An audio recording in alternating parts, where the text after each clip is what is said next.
Tonight from downtown Toronto, history or heartbreak.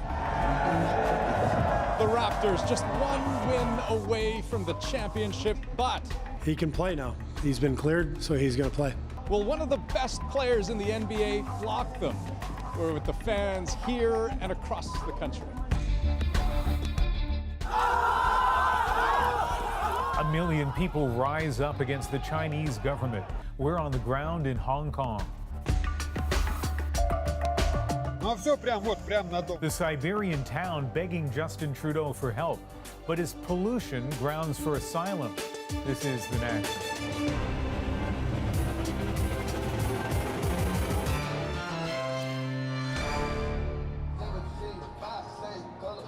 Good evening, Canada. The Raptors are a team on the brink of history, and Toronto, a city on the edge of celebration. Here's a live look at Jurassic Park tonight for Game 5 of the NBA Finals. It has been raining on and off all day, but these fans, thousands of them, they've been making their own thunder. The Raps now just one win away from knocking out the Golden State Warriors and taking it all. And boy, would that be precious. We are live in downtown Toronto, Jurassic Park just behind me, the game down the block, and the excitement, it is everywhere, and not just in this city. The Raptors are now, without a doubt, Canada's team. Fans from coast to coast to coast have rallied around them. Every win on the court, winning new believers to the cause. There isn't just one Jurassic Park. It's been cloned dozens of times over across the country. Raptors fans are holding their own viewing parties, eyes wide and fingers crossed that the Raps will take their first ever NBA title.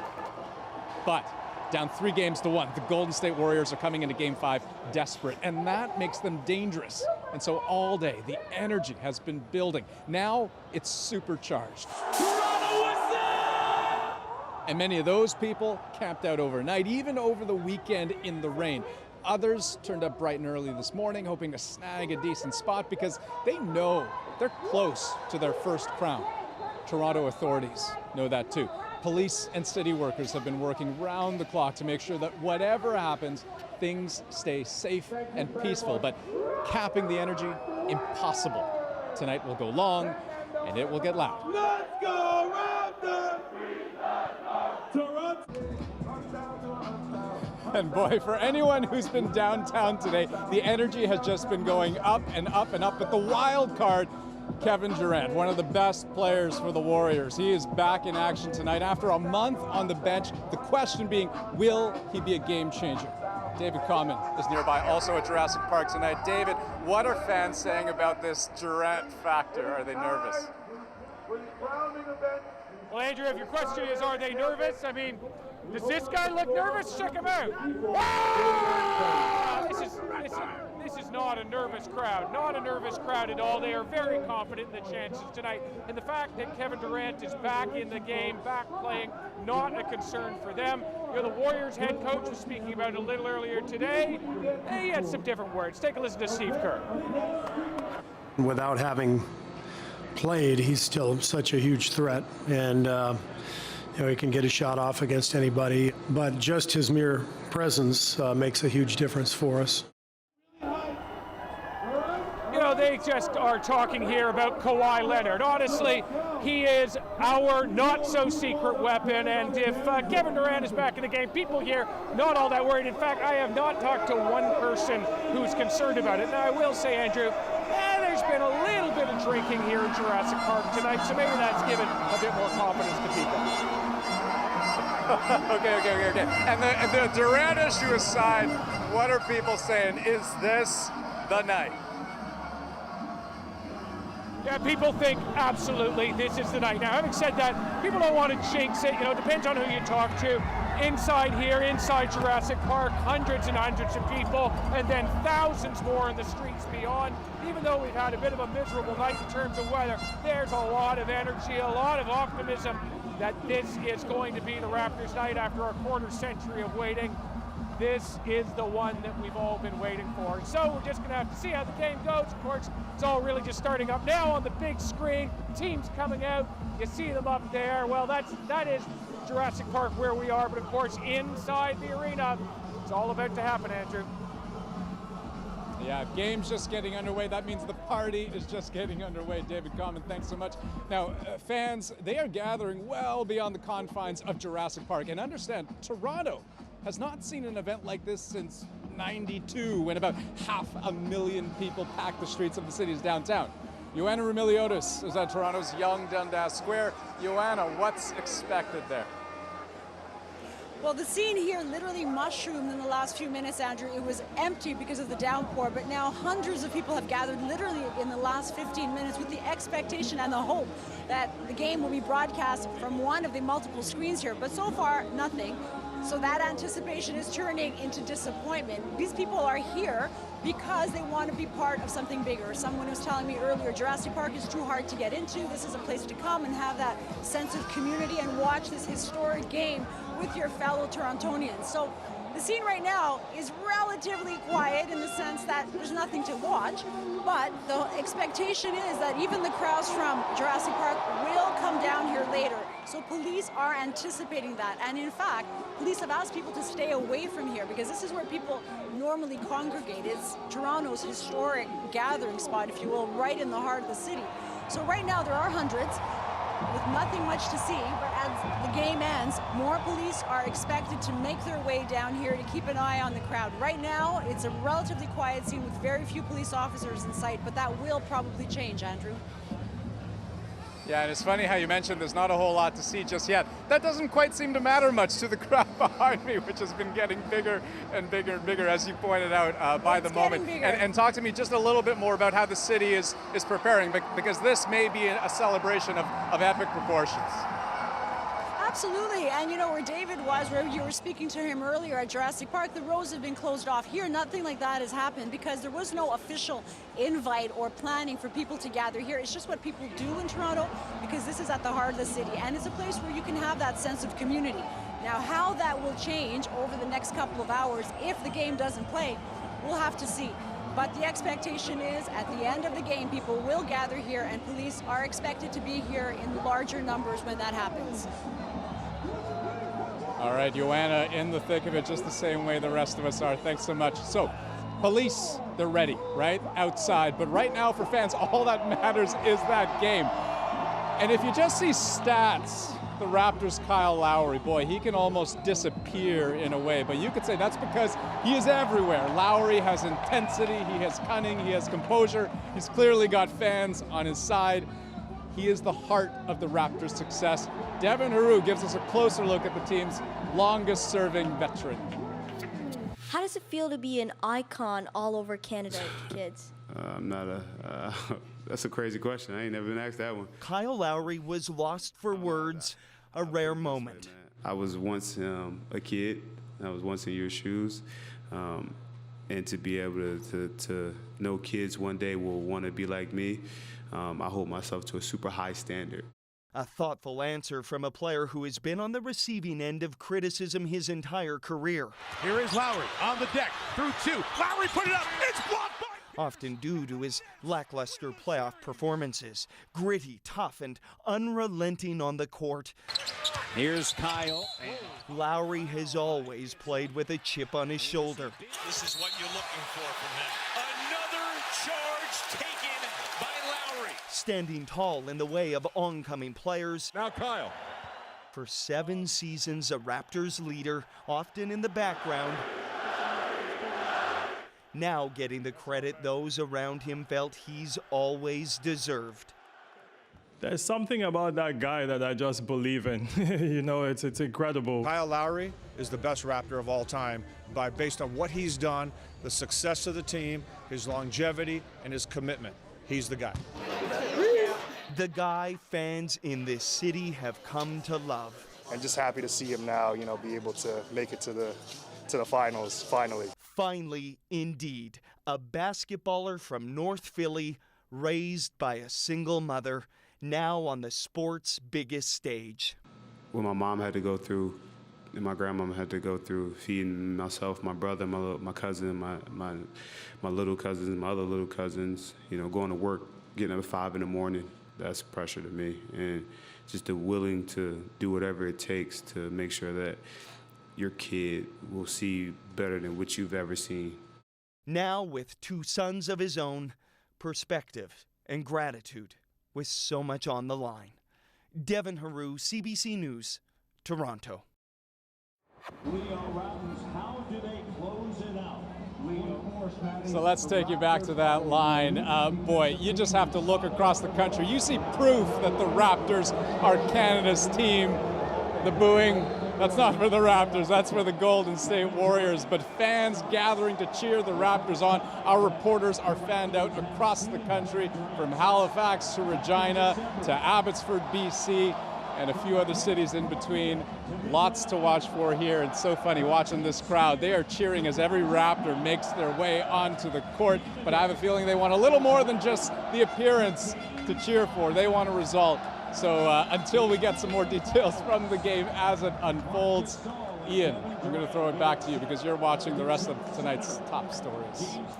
Yes, we are. So as that game is underway, let's start in Hong Kong, which is facing its most serious political crisis since the handover more than 2 decades ago. Protesters clogging the streets in a show of defiance against a new law that could force anyone to be sent to mainland China if they're accused of a crime by Beijing. The bill has many worried that China is increasingly gaining control over the semi-autonomous city, which is also home to one of the largest Canadian communities outside of Canada. So all eyes are now on what the government there will do next. Our Asia correspondent, Sasha Petrusik, is in Hong Kong. It's morning here in Hong Kong, and the territory is bracing for a fresh wave of protests starting as early as tonight. But that doesn't seem to be swaying a government unmoved by this weekend's massive turnout. It was the biggest protest Hong Kong has seen in decades. 1 million people on the streets, say organizers, jamming the city core until late into the night and reinvigorating a pro-democracy movement sidelined by Beijing. There's no question of us ignoring views expressed in society. But Hong Kong has to move on. But Hong Kong's Chinese-backed leader remains defiant, saying the bill will be law by July. Nobody wants Hong Kong to be a fugitive offenders' haven. Carrie Lam points to the protests as a sign that rights and freedoms are not under threat in Hong Kong. On the streets, the anxiety grows. 1 in 7 showed up this weekend, concerned over China's rising influence in the former British colony. With its own laws and system of government and a history of democratic rights Beijing promised to respect. Instead, it's been steadily squeezing them. Please, could you just shelve it and give Hong Kong some breathing space for the time being? Let's all have a rethink. A rethink is something Ottawa has also been asking for, worried that the 300,000 Canadians living and working here, even people who visit, would be at risk if the legislation passes. We have indeed raised very serious concerns with the government of Hong Kong regarding these proposed changes. Here in Hong Kong, though, the government has shown no signs of backing down, and neither have the protesters, buoyed by the support they've received from abroad and by the numbers they've drawn here at home. The territory's legislature is due to start debating the controversial bill again within 24 hours, against a backdrop of continuing demonstrations. Sasha Petrusik, CBC News, Hong Kong. With Theresa May making her Brexit departure, the push is on to choose the next Conservative leader who would become Prime Minister. There's a long list of contenders. At the top, a man with a history of political gaffes, another embroiled in over his past use of cocaine. I invited all of you here today.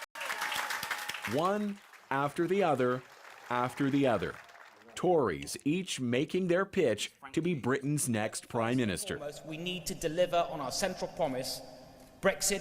My Brexit delivery plan is the only credible plan. Without Brexit, there will be no Conservative government. Yes, that EU breakup is the main issue up for debate in one crowded leadership race. And lastly, Rory Stewart. Conservative MPs gathered today to hear the long list of candidates. That means that there are 10 valid nominations. Among them, there's only one household name like him. Good morning. Are you confident? Thank you so much. Boris Johnson, Brexiteer, once Foreign Secretary and Mayor of London, the leading candidate and the least chatty. It won't really matter what he says between now and the time that the decision's made in a few weeks. And that's why Boris Johnson hasn't been very public so far in what he's been saying. He knows that everyone knows what he stands for. Gone is the moppy hair and the goofy antics, with Johnson hoping to steer clear of the kind of scandal that could derail Michael Gove's campaign, forced to admit he did cocaine 2 decades ago. You should reflect on your mistake, and I have. Though they'll face the same challenges as Theresa May, all candidates are promising a new approach to Brexit. The future of the country hinges on the decision of one party. Conservative MPs will whittle the candidates from 10 down to 2. Then in July, it'll be up to all Tory party members to decide who'll lead Britain through Brexit and beyond. Thomas Dagg, CBC News, London. Here's some of the other stories we're following tonight on The National, including the Prime Minister formally announcing plans for a countrywide ban on single-use plastics. We recognize that plastics isn't just a Canadian problem, it's a global problem. As we told you last night, details are still being worked out, but items like plastic bags and straws are likely to be on the list, and the ban could take effect as early as 2021. Ottawa says Canadians throw away more than 34 million plastic bags every day. A panicked evacuation in New York City after a helicopter crash-landed on a roof. The chopper bursting into flames with smoke rising from the office building. The force of the impact shook the skyscraper, and there was a rush to leave through the stairwells. It was very scary that everybody had to run out. They thought it was like 9/11. The pilot was the only person on board and was killed on impact. Not clear what led to the crash. Indonesian officials bracing for more eruptions from an active volcano on the island of Sumatra. Mount Sinabung erupted yesterday, sending volcanic ash into the sky. A number of aftershocks were also recorded. No reports of injuries, but a thick layer of ash fell over a nearby community. A member of the Order of Canada has been found guilty of child sexual assault in Nepal. Peter Dalglish was a longtime aid worker with the UN and other groups helping children. Dalglish has denied the charges since they were laid last year, and as Nala Ayad tells us, his lawyer calls today's verdict a miscarriage of justice. When it came to the world's war-ravaged, street-worn, or hungry children, he was a passionate advocate. This war has no good guys, only victims. The heroes are their kids who've survived in the face of enormous obstacles. As a former UN aid worker, later the founder of his own charity, Peter Dalglish traveled the world's hotspots in the name of helping children, winning awards and named to the Order of Canada. So his arrest in Nepal last year stunned the humanitarian community. And those who know him wouldn't believe a loving father so devoted to helping other children could ever hurt any of them. It's so not Peter. It's so against his values, everything. I can't picture it. I really can't picture it. Peter has a good value system. But he was charged with child sexual assault. That's him in the blue hat arriving at a Nepalese court in April. And today, the court convicted him. In an interview with CBC's The Fifth Estate, his lawyer said the trial was a gross miscarriage of justice. The authorities do not allow Mr. Dalglish to meet with his Nepali counsel, his lawyer, alone at all. So there's been no real access to counsel. Police had accused Dalglish of assaulting 2 boys at his home outside Kathmandu. His lawyers accused police of interfering with and bribing the boys and other potential witnesses. In the background at the time, a global slew of abuse allegations against aid workers. And in Nepal, authorities had arrested several foreigners in an attempt to deal with a rampant child abuse problem. But Dalglish's lawyer insists his client is innocent. He wasn't someone who was a tourist there. He had spent years there doing humanitarian work. He wasn't visiting, he wasn't in some seedy hotel luring children. He lived there. Dalglish could be handed a sentence of at least 10 years. His lawyers plan to appeal. Nala Ayad, CBC News, London. Next on The National, a personal plea from Russia to Canada. Ну все прям вот, прям на дом.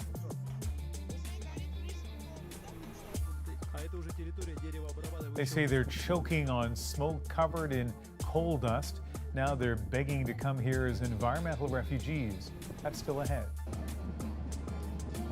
And we are live tonight in downtown Toronto, just steps from Jurassic Park, where thousands of fans are watching the Raptors try to make history. We will be back with more live coverage after the break, but first, take a look at what just happened. The Raptors turned most of the national anthem over to the fans.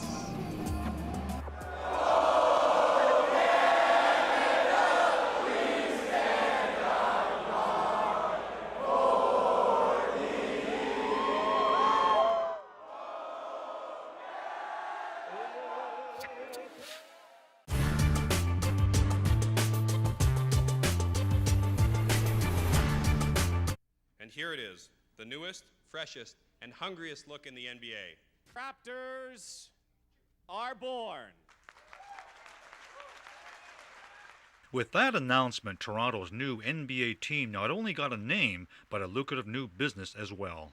The word from the retailers and licensees around the world, really. We're going to be in 5 continents, over 40 countries and stores starting tomorrow. We've got a huge launch here in Toronto and Canada. The team doesn't start playing until November 1995, but marketing of the ancient dinosaur made famous in the movie Jurassic Park is well underway. They lived over 85 million years ago, but they're coming back to play a little hoop. This television promotion is just one commercial vehicle.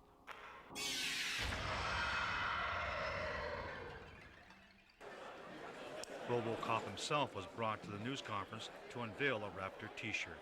Club president John Bitoff showed off the new club jacket, and a corporate giant has a cereal ready for marketing. Bitoff was cautious about how lucrative this marketing will be. This is a small part of the operation, but I mean, we have no idea how well this is going to do. But NBA officials are far more optimistic. Just as far as NBA merchandise in Canada in general, we've gone from $2 million at retail sales in 1988 to $75 million projected this year. So clearly, with the addition of the Toronto Raptors and in the Vancouver franchise, will explode that business. It's made our entry into Canada very exciting for us. The name was selected from a short list of 3. The Bobcats and the Dragons lost out. Even though it won, the new name got mixed reactions. It's great because, you know, it shows that we're hungry, right? And Toronto people should be hungry and ready to go. I like that from the starting. I'm not crazy about it. The name's kind of babyish. It looks like it should be in a baby's crib or something. It doesn't look good. Whatever the verdict, marketing of the Raptors was well underway just an hour after the official announcement. These t-shirts are up for sale because people want them. People are calling all the time. We've had calls all day long. Are you going to have it? Do you have it? And when you tell them they have it, they say, really? Manufacturing of Raptor shirts and other souvenir items has secretly been underway for months. But the cash registers start ringing up sales only when the bulk of merchandise start arriving in stores.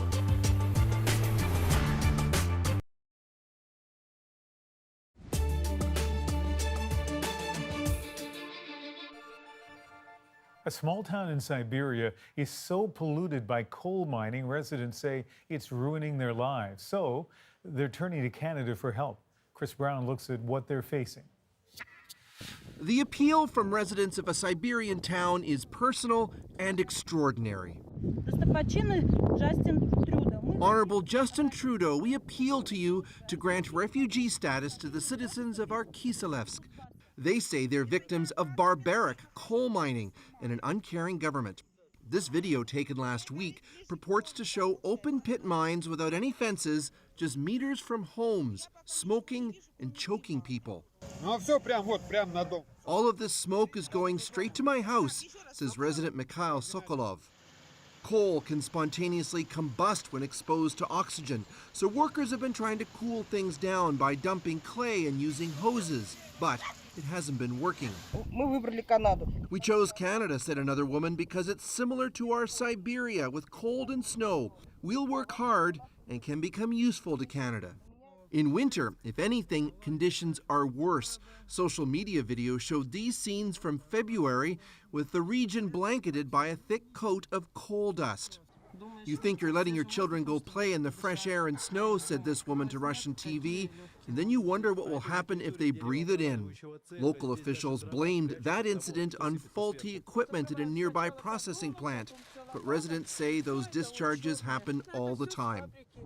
Finally, in an extremely rare personal attack on Vladimir Putin himself, the residents accused Russia's president of turning their communities into gas chambers, before one by one going before the camera and signing off their statement with their names. However impassioned their plea, Canadian law makes it difficult to use pollution as a claim to come to Canada as a refugee. Advocates we talked to said one obvious issue is that Russia is a very large country and there are other places they could go before coming to Canada. Chris Brown, CBC News, Moscow. And we asked Canada's Minister of Immigration about environmental refugee claimants today. He said Canada empathizes with people facing difficulties around the world, but there are clear rules on who qualifies as a refugee.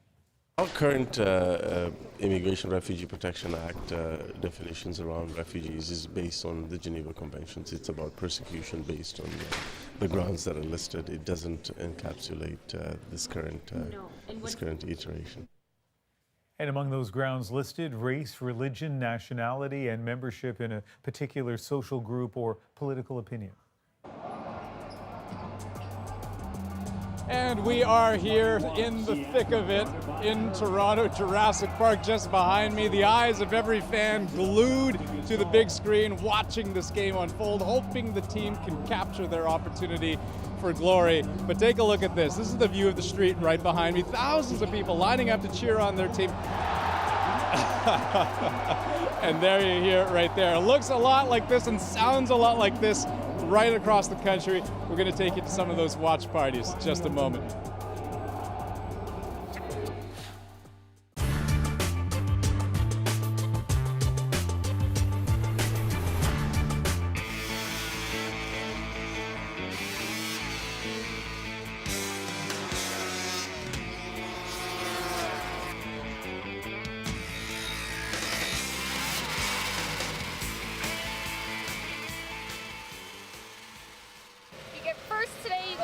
If you don't, you're out. Right, okay. So it's how well you do today, that's it. This is the biggest. Everybody is the fastest here. There's no faster in drag. These are the Western Canada Snow Pro Finals just outside Vegreville. There's drag racing and oval sprints full of action, spills, and drama. Cindy Akimitz is one of the contenders on the straightaway. Until last spring, Cindy was the only woman racing snowmobiles in Alberta. She's used to facing tough competition at every turn. But she does have one fellow racer on her side, her husband, Will Akimitz. Was it better yesterday? Yeah, felt much stronger than yesterday. Okay, good. When I go for a test, I come back, he says, how's it running? Like, am I spinning? Am I getting my RPM? I'm supposed to be getting at least 95. And little things like that, he asks me, is it cutting out halfway down the track or is it pulling strong all the way? And these little tidbits help him out to what to do. So yeah, we constantly are talking to each other about what's happening with the sled. Have you ever raced against her husband, Will? Yes, I have, and I beat him. We switched sleds. We gave him the faster machine, and I still beat him. What did you think about that? That's why she's running it, not me. A little heavy, I think. Cindy doesn't normally race against Will, who's leading here in an oval sprint, but she supports him as much as he supports her. We do talk, and I ask him what's happening and why he's losing speed, and just to, I think, to get him more relaxed, because you're so mad. Like you saw, he was in front, and then he died to 4th position. Cindy's race schedule won't just pit her against Alberta circuit drivers. The over 300 entries include drivers from all over North America. You like the competition you've got here? Well, yes and no, to be honest. This is the fastest in the world, drag racing. So I haven't lost in Alberta, but This will be a first, and I wish it wasn't in my hometown. I do get nervous my very first race. I'm nervous at the light to see if I get the light or not, because I get teased. They say you have breakfast at the light when you don't get it right on. Cindy gets this start and tears down the ice at 170 kilometers an hour.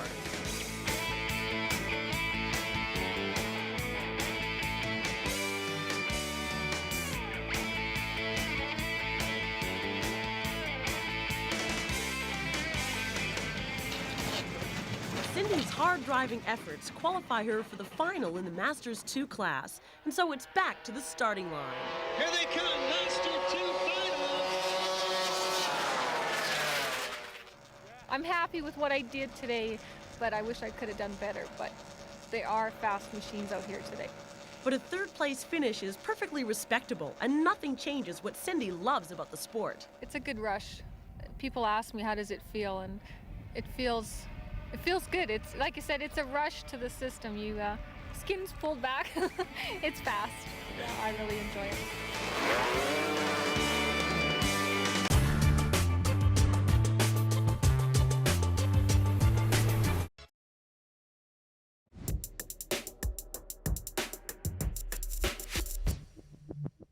Here's Danny Green. Yeah, Danny Green doing his part. Raptors, Warriors, this is Game 5 in downtown Toronto. Thousands of fans are inside and outside Scotiabank Arena, hoping this is the night the Raps make history. Let's check in with our Greg Ross, who's down at Jurassic Park. Greg, can you walk us through the game so far? How's it looking for the Raps? Well, I'll tell you, this was a bit of a slow start for the Raptors. They found themselves at 1 point, trailing by 8 points, and they had some nervous moments as well because Kevin Durant is in the lineup for the Golden State Warriors, and his first 2 shots were 3-pointers, and he hit them both. And I heard some audible groans inside the arena after he hit those shots, but the Raptors have stormed back, led by Kawhi Leonard, and they now are leading this game by a couple of points. So that's the good news for the Raptors. They were able to weather an early storm, and they're right back in it. It's a close game, and the excitement obviously is here in Jurassic Park as these fans are now back into this game. Yeah, and of course, the big thing about being in Jurassic Park is being surrounded by all of the people, all of the fans honking their horns, screaming their hearts out. How are the fans handling it at your end, this roller coaster? I gotta tell you, I mean, there's a lot of nervous tension in this Jurassic Park, this main area of Jurassic Park. Obviously, this is an important game for the Raptors. It's not a must-win, but they want the Raptors to win this game at home. Obviously, for you guys, it would be great to see them win it when they're here at home. Wouldn't that be the way to go? Yeah. So awesome, it would be. Can't put it in words. Can you imagine what it would be like here in Toronto downtown if the Raptors are able to pull this off? It's going to be insane. Everyone's going to be so hyped. Yeah. There's no doubt about it. It would be insane. We've got thousands of people on the streets of Toronto watching this game. We've got 20,000 more inside Scotiabank Arena. They are all ready to celebrate if and when the Raptors can win this game, and they're hoping that they can pull it off on home court tonight because they do not want to see this series shift back to Oakland for Game 6 and give the Warriors a chance to get back into it. Yeah, and Greg, you are technically 100% correct. This is not a must-win game, but I think it's a must-win game. Thanks so much. We will check in again with you very, very soon, and hopefully your hearing stays intact. I'm going to try to follow my own advice on that as well. So take a look at this. As we said before, this is Toronto's moment, but it is Canada's moment as well. You're watching it, looking at a few different watch parties from across the country. Halifax, one of those scenes right now. We're going to take you there in just a moment, so stay tuned for that. First, Let's take you to Mississauga, just west of Toronto, where Asha Tomlinson has been talking to fans. Asha, tell us why that city has a special connection to the Raptors. That's right, Andrew. So Mississauga is home to the Toronto Raptors farm team, the Raptors 905. And you may know some of the players that have been called up to play in this Game 5 of the NBA Finals, namely Pascal Siakam, Fred VanVleet, Norm Powell. So let's talk to a few Mississauga natives about that connection. DJ Andre 905 is the official DJ of this farm team. And take me through what it is like for you to see the players that you would see playing for Raptors 905 going for NBA champion tonight.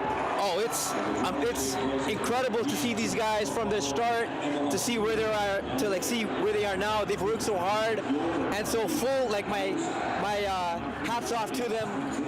They've worked hard, and now it's their shot, it's their chance to win it. So I'm excited for them. What can you say about the Raptors 905 crowd? Are they as hyped as the Toronto Raps fan? You know what? They're getting there. They're not as hyped. There are a few fans that are hyped, but we're getting there, and hopefully over the next few seasons we're gonna build that core fan base where you're gonna have these hardcore fans making lots of noise, and that way, you know what, it'll be much better and amazing. I'm sure those key players I mentioned are helping a little bit with that. Let's talk to Sir Lancelot. So your connection is with hip-hop Toronto Raptors ambassador Drake. Tell me about how you know him. Well, if you want to go back a long time ago, I actually used to be Drake's hype man in the beginning, but that was very long ago, and now my affiliation with the OVO family comes through a fine gentleman named Boy Wonder, who is one of Drake's main producers, and thankfully he made a lot of the hits for Drake, so I'm great to be in a position for that, and it helps me out to do these great things, like bring me out here and keep me working, so Thank you so much. Sir Lancelot is the hype man for this crowd, so right now it's approximately 18,000 deep. They are here, they are ready for a historic win tonight, Andrew. We shall see. Boy, that's a lot of people, but just a fraction of the people watching across the country. Asha Tomlinson, thanks so much. Let's zip on over to the Maritimes right now. Brett Ruskin in Halifax, where Raptors fever has led to a first for that city. Brett, can you tell us about that? So this is Jurassic Park, Halifax. You can see we're just underneath the Halifax Convention Center here. 1,000 people in this space, and there's hundreds more outside waiting on the street as well, with streets closed down, and people here are just following the game second by second, minute by minute here. And again, this space wasn't here about a year ago. There was this convention center built, and so you can see we have a roof over our heads. It is open on both sides, so that roof will probably come in handy in Halifax and Toronto today with all that rain. But again, we are here in Halifax, and people are very excited to watch the game on screens behind me. All right, really nice to get a feel for the excitement across the country. Brett Ruskin in Halifax, thank you so much. Okay, let's talk about the roster. You just can't overstate what a critically important, explosive force Kawhi Leonard has been for this historic Raptors run. And when you watch the Raps against the Warriors, it has been plainly obvious on offense, on defense, even emotionally. You can see how he's lifted Toronto up to this moment. Here's Lowry drifting to three. No. Kawhi wants it, saves it. Kyle Quinn. From Kitchen. This is a little Golden State action, right? Offensive rebound, throw it out to the three-point line. Lowry. Over Curry, shot no. Kawhi offensive rebound. Shots, but the drives, making decisions, and a big rebound, just like against Milwaukee. Transition, Kawhi lets it fly. They trail by as many as 11, and Leonard with the steal. Launches, he's feeling it. The Raptors stun Golden State. And here's the most important thing. No celebrating, right? Guys, just quick high fives. So here's the thing. Buckets like that made Kawhi Leonard a hero to Raptors fans, but they also make him a hot prospect for other teams. this summer Leonard can leave Toronto and become a free agent. So, again, we want to show you our Kim Brunhuber's visit to Leonard's other fan base in his hometown near LA to find out where his loyalties may really lie. The first day of basketball summer camp at Martin Luther King High School in Riverside, about 90 kilometers east of Los Angeles. Of course there's talent here, but the next Kawhi Leonard, Oh my God! well, that's a long shot. Yes. Ready? Go. Jeff Dietz knows coaching an athlete like that only happens once in a lifetime. I just feel real lucky to be just part of it. When Leonard first arrived here, Dietz couldn't have guessed his new student would one day become one of the top 5 players in the NBA. But he knew Leonard would be a special player because his position on the court was all of them. When you put a kid on a high school basketball court that can score from all 5 positions, who can defend all 5 positions, that as a coach, you kind of just need to get out of the way. Pass out, pass out, pass out, yeah. Kenneth Clayton's brother played on this court with Leonard and told him all about his teammates' legendary work ethic, a lesson that transcends basketball. For me, that's saying that from anywhere and any place, anyone could get better. Now, with Leonard leading the Raptors to the NBA Finals, everyone here is cheering for a team based in another country against a team from their own state. We want him to know that the second biggest fan base of the Toronto Raptors are in Riverside. But for how much longer? Riverside sports columnist Jim Alexander has followed Leonard since high school. With Leonard set to become a free agent this summer, Southern Californians are hoping he will eventually join this pantheon of basketball heroes here at the Staples Center by signing with the Lakers or the Clippers. Do you think he'll end up playing in the stadium behind you? Coming back home to Southern California, that's a powerful lure. But you get back home and then all of a sudden you have all your friends bugging you for tickets and whatnot. So I don't know, but if I were to guess, my hunch is that he will stay in Toronto. And believe it or not, Maurice Jones would be fine with that. Of course, he'd love to see his idol play in LA, but he thinks Leonard should stay in Toronto. Might as well just stay there. That's very unselfish of you. Yeah, I mean, it's always nice to come home, but like if you're winning titles at a place and building a new legacy over there, might as well just stay over there where people love you. Kawhi on 3. Kawhi Leonard! Ready? Kawhi on 3. 1, 2, 3. Kim Brunhuber, CBC News, Riverside, California. So, over this playoff run, the excitement and the anticipation has just kept on ratcheting up. On game nights, bars are packed, downtown streets bustling, but nowhere is the energy more intense than right next to the arena at the place they call Jurassic Park. It's become a sort of public shrine, a place where fans can get together, watch the game, and show just how much they care, and loudly at that. I'll be honest, throughout the playoffs, it has been a bit of a madhouse. And so, Devin Haru is going to give you a peek through the window, so to speak. He'll show you once again why watching the game outside can be even more intimate than being in the arena itself. This is the epicenter, the ultimate Raptors tailgate party, standing for hours, cheering their heroes. The close quarters, that's not a problem. It's part of the fun. How long did you wait to be right at the front? This is a prime spot. 2 hours, man. I didn't even get to pee. We are done. What? We are done. They've been gathering in this square for games since 2014, all ages. Go, Raptors, go! Full of hope. It's destiny, baby. It's destiny. Through the thick and thin. I've been through the losses, I've been through the wins. You know, there were tough times, there were great times, but, you know, that's how it is. But they keep coming, drawn by the possibility of a moment like this. For the win!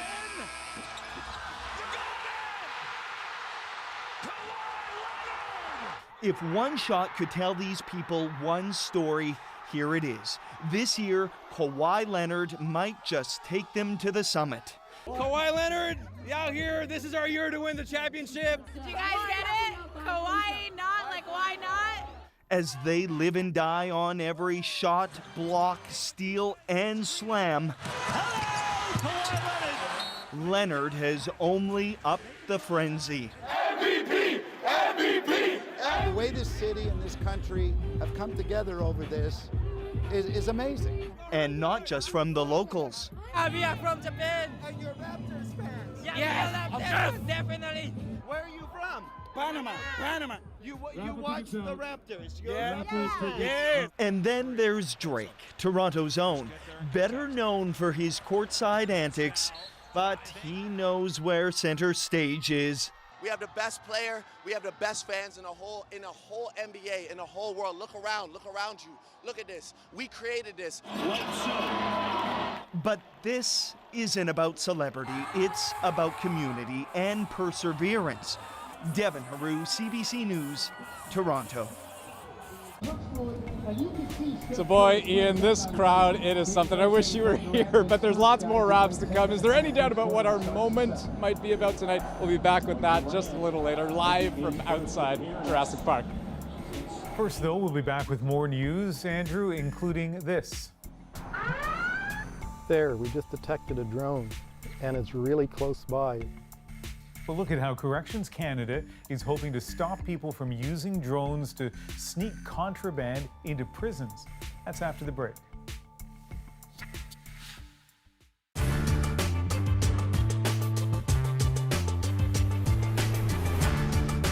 A merger of the National Hockey League and 4 teams in the World Hockey Association may have come one step closer to reality today.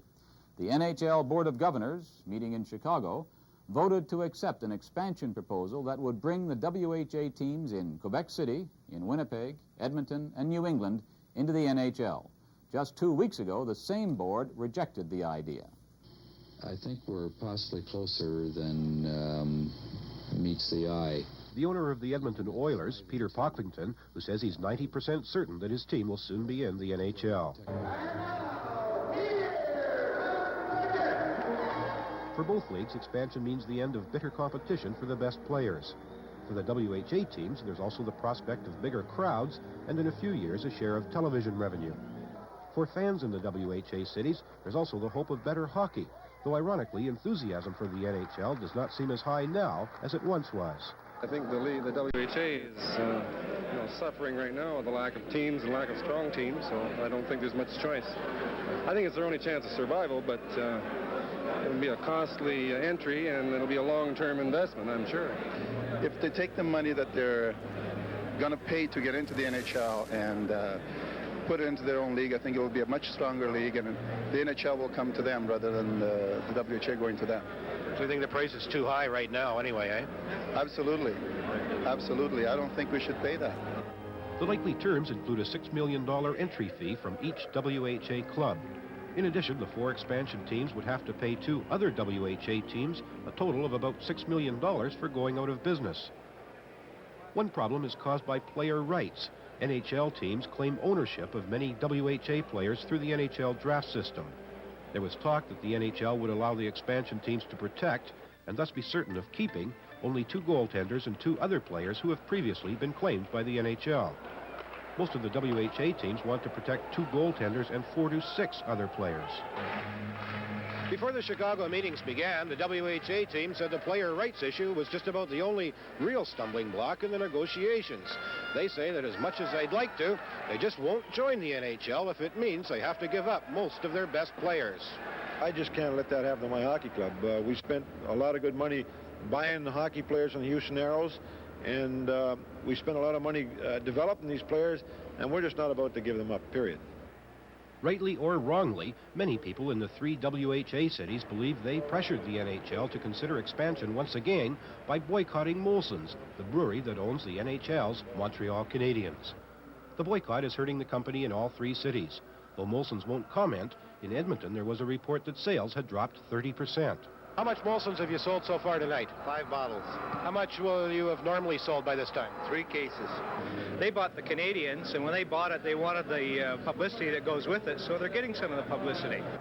The current controversy has also served to increase hostility against the CBC for failing to broadcast WHA games. I think the CBC is a people's network. I think we're paying taxes for it, and I think they should at least give us a chance and show our product to the rest of Canada. I think the CBC has certainly been exposed as a puppet of the NHL.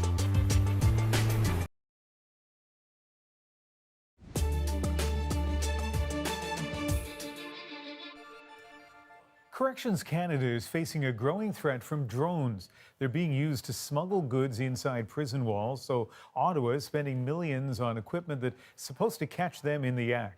But as David Thurton tells us, there are concerns that technology won't keep up. Peter Jones builds portable gear that identifies drones. There, we just detected a drone, and it's really close by. Look at the little circle in the center. Corrections Canada hopes to use similar technology to stop drones from sneaking contraband into prisons. Its pilot project will start next year and finish by 2023. So there's been instances where we've actually recovered the device where for some reason it failed. Since 2015, drone sightings have increased at penitentiaries. The unmanned aerial vehicles drop cell phones, drugs, and other illicit substances. No matter what the good guys do, the bad guys will figure out some way to get past it, and the cat and mouse game will continue. The concern is that more lethal substances could be on the way. Last year, a drone armed with explosives detonated at a rally Venezuelan President Nicolas Maduro attended. In fact, the union says the future threat is weaponized drones. There's also the potential these drones, the technology is increasing, that payloads can be even greater and weapons could be introduced inside of institutions. Corrections Canada is confident that it will be able to detect the presence of drones in and near its facilities, but stopping the drones before they drop off their contraband, well, that raises safety concerns. I'm not sure where the drone's going to fall, and that's a concern to me. It's okay if it, to the sense if it falls on our grounds, but if it falls outside and hurts somebody, it's not something we want to get into. For now, the focus is detection, but knowing that determined people will try to find a way around that, Corrections Canada's strategy will need to keep evolving in order to keep up. David Thurton, CBC News, Ottawa. The Moment is up next on The National. And tonight, it's for and from the fans, from Scotiabank Arena to Jurassic Park to homes across the country. But first,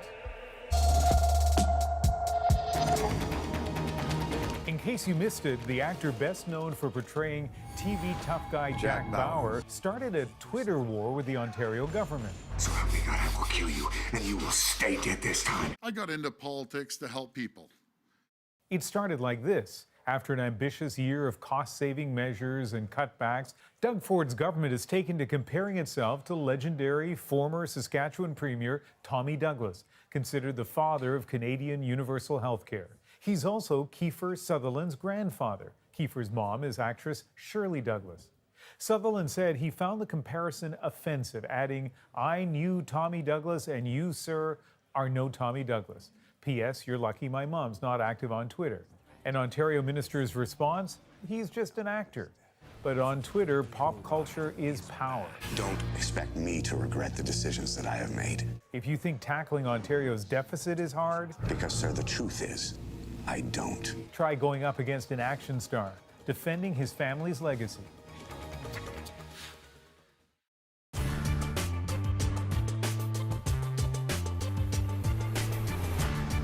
120 kilometers southwest of Winnipeg, tucked away in the Pembina Hills between St. Leon and Deerwood, lies Altamont.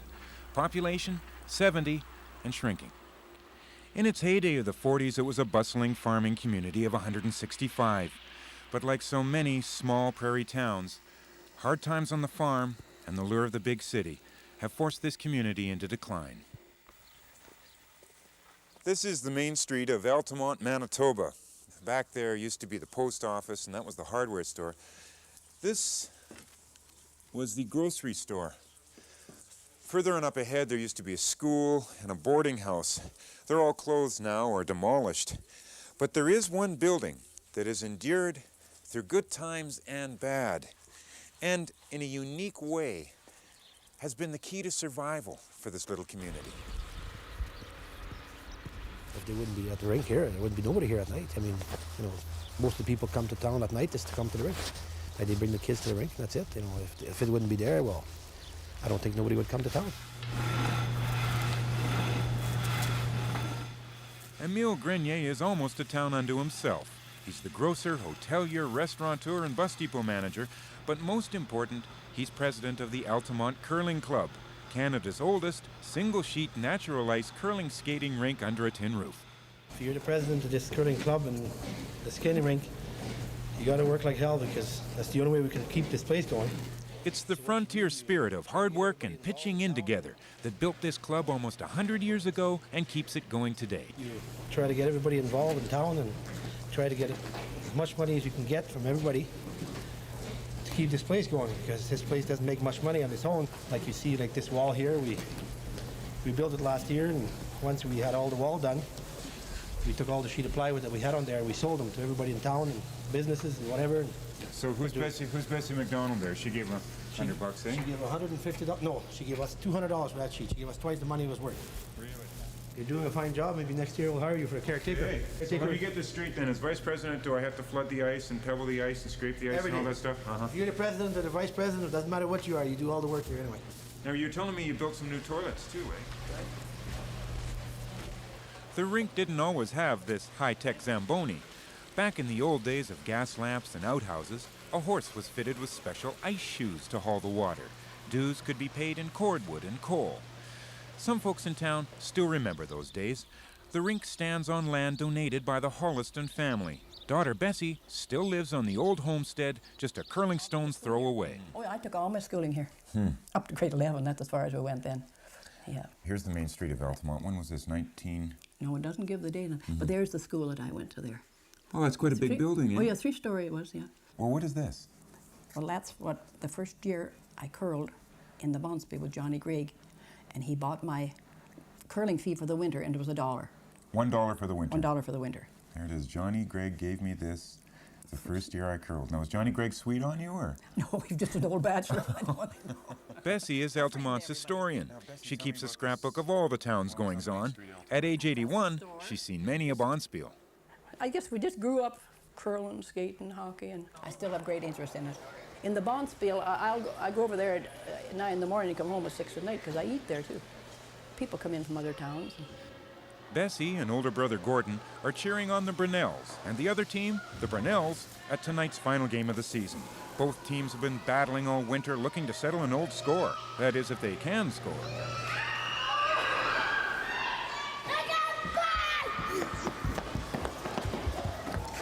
This evening's also an opportunity for the whole town to get together, for the kids to learn to skate, while Mom and Dad curl, while the grandparents watch.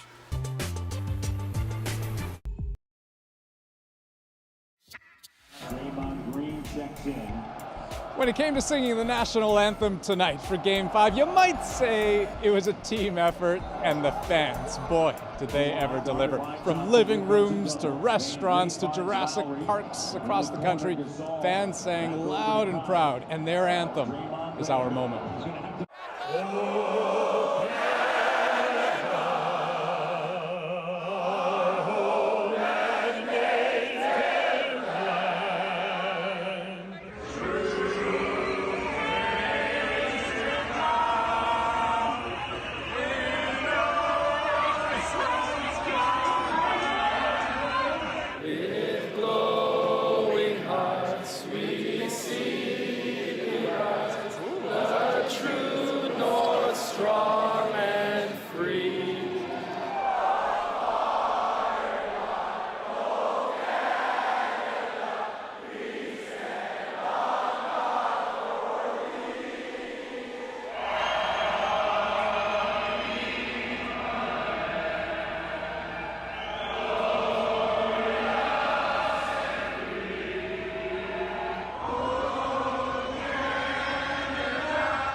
And so, Ian, these fans, this crowd behind me, I mean, gosh, they are like the living, beating heart of the game being played. You don't even have to watch the game, you can just watch the fans. Every shot, every steal, every pass, the fans are right there with them.